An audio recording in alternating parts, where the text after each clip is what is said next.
Fala galera, tudo bem? Aqui quem tá falando é Victor Chinia, sou Developer Advocate aqui na IBM e tô aqui para falar do último episódio da trilha de desenvolvimento de blockchain, tá bom? Então se você ainda não entendeu como funciona, volta e assista tudo de novo que você vai com certeza aprender como desenvolver o seu primeiro chain code aqui nesses vídeos, beleza? Se você olhar aqui na nossa tela já, voltando aqui do nosso projeto que a gente vem trabalhando já desde o último episódio, a gente já tem o CRUD tudo pronto.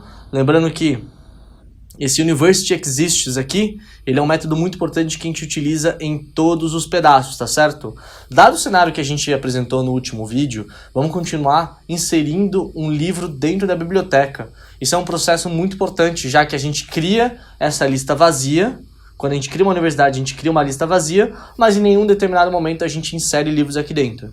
Então vamos começar fazendo a função de create book, beleza?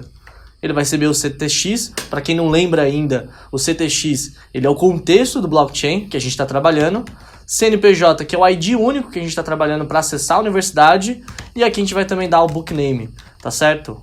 Opa, book name, tá? É assim como a gente vai criar o nome do livro, tá? Eu só peço para criar o nome do livro aqui. Eu poderia colocar mais informações como autor, tema, resumo, etc. Eu tô me atentando ao básico, tá certo? Se você quiser colocar um a mais, fique à vontade. Aqui é importante fazer o processo padrão, tá? Assim como as outras funções também fazem. Porque eu verifico se, de fato, existe. E se existe, se ele de fato... eu devo continuar ou eu devo parar por aqui e retornar um erro, tá certo? Então é importante que eu valide se a universidade existe e se existir, eu continuo. Do contrário, eu dou um erro aqui que vai aparecer nessa caixa no canto inferior direito, tá certo? New error, this, deixa eu ver qual é a mensagem. É o The University. The University. Eu tô padronizando as mensagens para que não tenha nenhum problema, porque o erro é único, tá bom? Does not exist. Fechou? Fechou.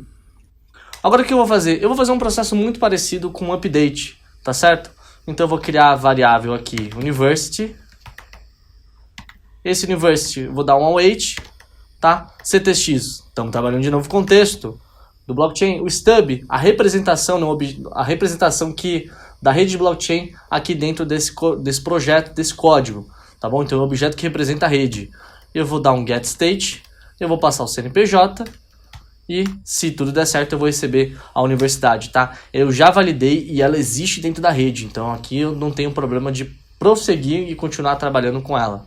Aqui eu vou fazer o seguinte, dessa universidade, eu vou fazer um parse porque eu recebo o dado, mas não na estrutura que eu espero, que eu estou esperando utilizar o JSON para poder manusear. Eu abro uma constante livro, né, book. Uma constante porque eu não vou ter a informação mais para frente, eu já estou criando ela aqui com o que eu preciso para poder inserir dentro da biblioteca e fazer uma transação, salvar dentro da rede. Vou chamar book o nome da biblioteca, vai se chamar date, tá? Eu vou dar um new date aqui para buscar a data de transação, então eu sempre vou, na hora que eu for registrar um livro, automaticamente eu pego a data da transação que está sendo feita e armazeno aqui. Assim eu sei quando foi armazenado esse livro. Se eu quiser mais para frente fazer um histórico, dado pelos livros inseridos, dados pelos últimos livros cadastrados ou alugados, enfim, o que quer que seja, eu consigo utilizar essa variável e inserir outras novas variáveis, tá certo? Agora, University Library, eu estou dando um push, tá? Até porque quando a gente cria a universidade, a gente cria o library, né, a biblioteca com uma lista vazia, um array vazio, então eu preciso inserir um objeto, um valor aqui dentro. E o push, ele é um método do JavaScript para você inserir esse tipo de dado, tá certo? Então basta colocar o book aqui e eu já estou inserindo, beleza? Agora falta a parte padrão. Eu preciso salvar isso aqui dentro da rede. Então eu preciso primeiro transformar o meu objeto university em uma string e dessa string gerar um buffer. Esse buffer vai ser responsável por armazenar dentro da rede de blockchain, tá? Através do método putState, beleza? Eu dou o CNPJ, que é o ID único, a chave onde eu vou armazenar esse estado, né? Essa atualização. Não vou armazenar em qualquer lugar, eu vou armazenar onde está a universidade do ID X. tá? Nesse caso a gente vai estar usando o 001, que foi o ID que a gente reutilizou no vídeo passado para trabalhar com a Universidade de São Paulo. E aí depois a gente mudou para a USP e depois a gente deletou esse registro. Agora a gente vai retomar esse registro, certo? Além do Create Book, automaticamente eu quero fazer com que, depois de eu inserir e testar, fazer várias transações, eu quero que todo esse histórico que é gerado lá de baixo, né, debaixo dos panos, eu quero buscar esse histórico, gerar um arquivo history.json e desse history.json eu poder ver um JSON, tá, com os dados da transação. Antes, tudo isso, quero gerar isso antes de gerar um novo pacote dentro do chain code, né? Que aí eu mexo todo o código, todo o projeto, e quando eu acredito que está tudo certinho, eu testo bastante, eu rodo para criar um novo pacote com o novo ID. Então a gente já tem um pacote criado, né, ali do chain code, e agora eu vou atualizar com uma nova versão. Mas para isso eu preciso finalizar a codificação. Então eu vou criar um código aqui bem simples, que ele vai fazer isso. Eu vou chamar de read university history. Ele vai receber CTX e o CNPJ, tá certo? Eu só vou precisar receber esses dois dados porque eu vou buscar se existe dentro da minha rede, tá certo? Se existir, eu considero certinho CNPJ, certo? Se não existir, eu vou dar um erro, beleza? Eu poderia, por exemplo, não fazer isso. Por quê? Eu posso puxar o histórico de um asset que já foi deletado. Isso é verdade, e eu consigo fazer isso. Mas por questão de segurança, por questão de validação e até para deixar o código mais simples, eu prefiro fazer o seguinte. Caso você queira trazer um histórico de um asset que já foi removido, cria ele de novo e busca ele. É mais fácil, senão você vai ter que editar esse código para fazer com que ele valide se volta ou não volta undefined. Então eu não estou deixando o padrão só para manter todos os métodos na mesma linha, onde eu valido primeiro se existe ou não, e se não existe eu insiro. O único método que é diferente disso é o create, que basicamente ele valida se existe, porque se já existir, não adianta eu tentar criar um novo código em cima um novo asset em cima desse ID, tá? Senão eu vou ter IDs duplicados e isso dá erro, tá bom? O que eu vou fazer aqui exatamente? Agora eu vou gerar o histórico, vou fazer um history. Para quem não sabe, existe um método, além do put state, get state e delete state, existe um outro método chamado get history for key, certo? Onde eu recebo uma chave que vai ser o CNPJ, tá certo? Além dos 3 métodos, eu tenho esse aqui que vai buscar dentro da minha rede todo o histórico pelo esse ID, por isso que é importante eu valido se existe esse ID ou não, e retorna aqui para o history.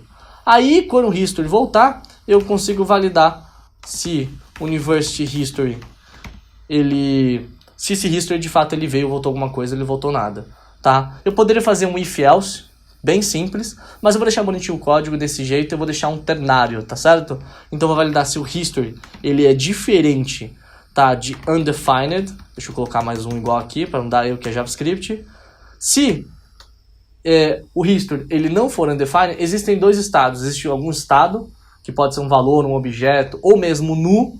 Existe o não estado, que a falta desse estado acaba sendo undefined, tá? Então, se ele não possui um estado, ele vira undefined. Se tiver algum estado, ele vai estar pertencendo, vai ter esse valor, tá? O JavaScript ele tem essa flexibilidade. Então, se não for undefined, para mim aqui, obrigatoriamente, eu vou dar um await aqui, aux iterator for JSON, passando o history e o true. Do contrário, né, se der o else, eu quero mandar uma lista vazia. Então, se eu não tiver histórico, eu vou ter uma lista vazia pelo menos ao invés de ter um erro, tá certo? O que é esse aux aqui que eu estou gerando? Basicamente ele é um arquivo, deixa eu até importar ele aqui para vocês verem. É um arquivo JavaScript já pronto, eu já vou fornecer para vocês esse arquivo. Ele basicamente, ele pega o histórico que o blockchain retorna e ele gera num formato muito mais fácil de entender. Porque para quem não entende, ele vai ser um objeto, esse objeto ele vai ter um value, né, um objeto value, e vai ter um timestamp, dentro desse objeto value vai ter um objeto data, e esse objeto, que acho que é data ou value, e aí ele vai ser um buffer. é bem confuso de você entender. Então, assim que eu passo por esse auxiliar aqui, esse iterator for JSON, ele automaticamente converte em um formato muito mais fácil de ler, onde você vai entender claramente o que é um Transaction ID, que é o ID gerado pela transação dentro da rede, a data da transação e o que foi transacionado ali dentro. Então facilita bastante, caso você queira gerar o histórico muito mais bonitinho. Tá? Nesse caso a gente está trabalhando nesse formato para facilitar. Beleza? Então, AUX aqui, eu só preciso agora importar. Agora que eu já trouxe esse código para o meu projeto, eu vou importar aqui no const aux required, tá?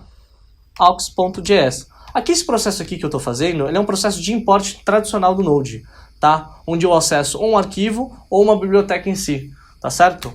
Quando eu acesso a biblioteca, ele automaticamente pega a mesma coisa que esse export aqui, tá?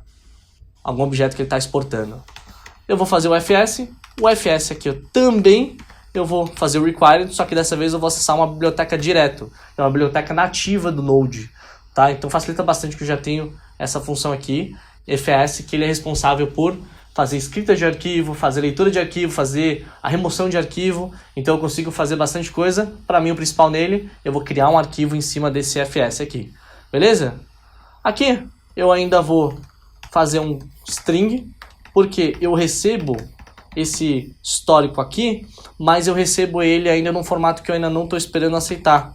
Então eu preciso dar um stringify primeiro em cima desse formato, para aí sim ele retornar como string. E aí, tendo string, eu dou um write file aqui em cima do FS, veja que eu estou escrevendo um novo arquivo que se chama history.json. O conteúdo desse arquivo ele é o string University History, por isso que eu converti ele para string, e eu valido aqui no callback. Se ele tiver um erro, automaticamente eu vou dar um console.error, tá certo? Eu espero que ele retorne um erro, ou do contrário, eu espero que ele retorne uma mensagem do tipo history created, tá? Com ponto de exclamação para comemorar que funcionou, certo? Se tudo der certo, eu dou um return aqui, um return simples com status ok, certo? E o history aqui para printar no log, só para vocês verem qual que é o resultado disso, que nada mais é do que o string University History, tá bom? Bom, eu já tenho agora 2 métodos criados, bem simples. Vejam que eles não utilizam tanto conceitos novos, apenas esse aqui, que de fato eles são alguns conceitos mais novos, algumas coisas de JavaScript, algumas coisas que eu já estou dando pronto para vocês, e outros também que é um estado novo, que é o Get History for Key. Então você já sabe como que você puxa o histórico, e aí depois que você recebe esse histórico, você só tem que trabalhar um pouquinho para que você deixe no formato fácil de entender. E a grande vantagem de você gerar esse history.json é exatamente a possibilidade de você rodar um analytics depois. Então não tem nenhum problema você pegar o JSON e rodar um script em cima para analisar quantas operações foram feitas, quais operações foram feitas, o que mudou, o que não mudou e por que mudou. Então você tem um universo ali para explorar, dado esse JSON, quanto maior ele, melhor. Beleza? O que eu vou fazer agora? Toda vez que você altera um pacote, obrigatoriamente você tem que atualizar. Veja que eu estou abrindo um pack de JSON e o nome do meu pacote aqui, de Smart Contract, é o mesmo nome do meu pack de JSON, assim como é a minha versão. Então aqui é onde ele é controlado as versões que são geradas aqui do pacote. Como eu já fiz uma mudança, então eu vou atualizar o pacote para a versão 0.0.2. Eu vou salvar e eu vou fazer empacotar o projeto de novo. Ele vai gerar a versão 0.0.2, porque eu atualizei a versão no package JSON. Eu vou instalar esse pacote, esse chain code dentro da minha rede. E depois de instalado, eu vou atualizar a instanciada, tá? O chain code que foi instanciado para ser utilizado. Aí agora eu atualizando, tá? Eu apenas dei Enter, eu não preciso fazer nenhuma configuração extra, como chamar uma função ao atualizar, ou como inserir um dado aí privado. Tá? O próprio conteúdo que eu já tenho nessa rede aqui já é necessário para que eu gere um history.json, para que eu mostre para vocês as diferenças dentro das transações que foram feitas aqui dentro, tá certo? Esse aqui é um processo que demora um pouquinho, apesar dele já estar bem caminhado e já tá para finalizar, tá certo? Fechou? Aqui nesse momento, de novo, eu falei no vídeo anterior, mas eu gosto sempre de ressaltar, a partir do momento que ele finaliza essa parte de instanciar, o instantiated, automaticamente você sabe que o processo padrão de Node, a verificação de alguns códigos, de erro mesmo de código, ele já resolveu. Agora é só ver os erros de real time, porque a gente está trabalhando com uma linguagem que não é compilada, tá? Então só descobre alguns erros em real time. Mas você já evitou alguns agora. O que eu vou fazer? Eu já deletei a USP no último vídeo, então o que eu vou fazer é o seguinte, eu vou criar um novo com o mesmo ID, mas vou chamar de FIAP. Não é mais USP, é FIAP. Se tudo der certo, ele automaticamente vai salvar a transação e vai estar USP, certo? Eu vou inserir um livro aqui, eu vou colocar o ID aqui do CNPJ e eu vou chamar o livro aqui de Pequeno Príncipe. Para quem foi dessa época, tem um momento de nostalgia, eu dou Enter, era o Pequeno Príncipe, eu deixei só Pequeno Príncipe. Eu vou deixar aqui o livro, eu vou submeter mais um livro aqui só para ter 2 livros aqui na rede, e o outro eu vou falar o que é blockchain, tá certo? Fechado nesse formato, eu vou submeter na minha rede. Tudo certo? E vou dar um read só para vocês verem o resultado dessa primeira inserção aí, dessa primeira etapa de inserção de informação dentro da rede. Eu submeti, vejo que eu tenho o CNPJ 001, a biblioteca são 2 livros aqui, deixa eu ocultar isso aqui, tanto o Pequeno Príncipe quanto também o que é blockchain, e tudo dentro da FIAP, tá certo? O que eu vou fazer agora? Eu vou rodar exatamente a função que eu criei de Read University History, eu vou dar um Evaluate Transaction. O que ele deve fazer? Ele deve pegar, extrair o history.json e depois salvar em algum lugar esse arquivo, porque esse FS ele salva em algum lugar. Aí tem que ver onde ele foi configurado. Como a gente não configurou nada, ele deve ir para a mesma rota onde a gente está, que eu estou na raiz do projeto. Então eu vou dar aqui o ID e ver se ele foi. Infelizmente ele não foi. Provavelmente foi porque houve um erro de código. Então o que a gente faz nessa hora? Quando dá um erro de código, você precisa alterar alguma coisa, você volta aqui e dá uma olhada. Por exemplo, eu tenho um erro aqui, muito sério, de código. Veja que eu escrevi errado. Agora que está tudo certo, eu basicamente, de novo, eu atualizo o pacote, eu empacoto a nova versão aqui do Chain Code. Veja que isso é um processo padrão, mesmo para você testar, mesmo para você atualizar um código, corrigir um bug, fazer uma alteração baseada no modelo de negócio. Aqui o processo é padrão, tá certo? 003, ele gerou aqui, eu vou ter que dar o upgrade no smart contract, dou Enter. Enquanto ele está gerando aqui, isso é um processo que demora um pouquinho, eu queria mostrar uma coisa para vocês.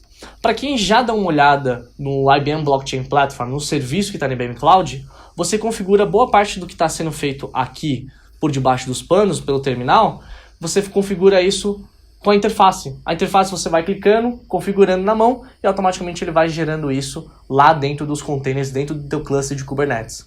A grande vantagem que eu gosto de falar para vocês é que existe um processo dentro que a gente está fazendo que lá não é possível fazer, que é exatamente o processo de desenvolvimento do Chain Code. Obrigatoriamente você tem que desenvolver aqui no VS Code para você pegar esse pacotinho aqui, apertar com os 2 botões aqui e exportar.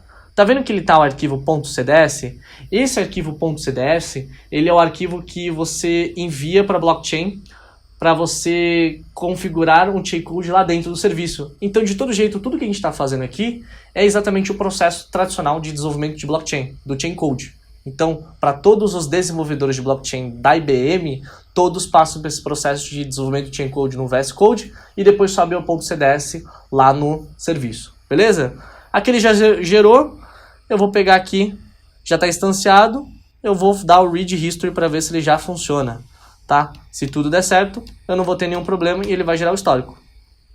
Deu tudo certo. Veja que aqui embaixo ele já gerou um histórico inteiro. E não é só o histórico que eu fiz agora nesse vídeo, mas tudo que eu gravei no outro vídeo também foi gerado aqui. Legal? Então eu já tenho o arquivo .json. Mas espera aí, ele não está aqui na minha pasta, ele não está em nenhum lugar nesse projeto. O que aconteceu? Para você ter uma ideia, toda vez que você executa esse comando, né, esse Read University History, ele basicamente leu, escreveu, mas tudo isso, meu Chain Code não está mais rodando o que está aqui dentro do meu VS Code, ele está sendo executado lá dentro do container, já dentro do minha rede de blockchain. Então eu preciso acessar lá dentro, buscar e trazer de volta. O que eu vou ter que fazer? Deixa eu aumentar aqui o terminal. Esse terminal aqui, eu vou ter que fazer o seguinte. Eu vou dar um docker ps. Vocês vão ver que eu tenho 3 imagens iguaizinhas a essa, que é desse Fabric VS Code Local Fabric, tá? Que isso aqui é do nosso chain code. E tem outros que são outros componentes dentro da nossa rede, o CouchDB, o Logspout, eu tenho aqui os orders, os peers, etc. O que eu preciso fazer aqui? Deixa eu fazer primeiro um docker ps, onde eu listo os containers, e eu vou fazer um grep. Esse grep aqui eu faço um filtro só para todos que são Fabric, VS Code, Local Fabric, -peer0.org.example.com. Eu vou fazer um filtro. E vejam que desses todas as imagens e containers que foram gerados aqui, que foram apresentados, eu só tenho agora só os meus smart contracts. E veja que aqui na lateral do created, ele está em ordem crescente, tá? Do mais recente para o mais antigo. Então eu vou pegar o primeiro item que retorna essa primeira coluna aqui, que é o ID, e eu vou executar o seguinte comando: docker cp, o ID aqui, /usr, local, eu vou mandar um source aqui, que é o srr, history.json e history.json, porque eu vou gerar o nome do mesmo arquivo que está lá, vou gerar aqui externo. Se eu executar e der tudo certo, automaticamente ele aparece o history.json aqui. Então veja que ele gerou automaticamente esse histórico aqui e que ainda não está indentado. Para quem quer indentar e deixar bonitinho, Shift Option F para quem está no Mac. Se não me engano, acho que é Shift Ctrl F no Windows e no Linux para gerar a mesma coisa. Vejam que depois de eu indentar, ele já está totalmente visível aqui e até fácil de ler. Então vejo que ele está até salvo as informações da Universidade de São Paulo e que em determinado momento eu deletei a transação, mas eu recriei utilizando o CNPJ aqui e o nome de FIAP. Beleza? É isso, galera. Viram como é simples você editar, melhorar, mudar o teu código, empacotar de novo, atualizar a rede de blockchain utilizando o VS Code? Todo esse processo, novamente falando, que a gente fez aqui, é o mesmo processo que é feito por todo e qualquer desenvolvedor de blockchain que utiliza o Hyperledger Fabric como meio de como o framework de desenvolvimento, aí, o framework de blockchain, tá certo? Já que a IBM Cloud, o serviço da IBM Cloud utiliza o mesmo serviço, obviamente a gente aproveita bastante disso aqui. E ele é um meio muito simples de você desenvolver um chain code e aprender muito mais sobre o seu universo. É isso, galera. Espero que você tenha aprendido um pouquinho mais nesse vídeo, com os erros e com os acertos, e a gente se vê na próxima, beleza? Valeu, cara. Um abraço. Fui!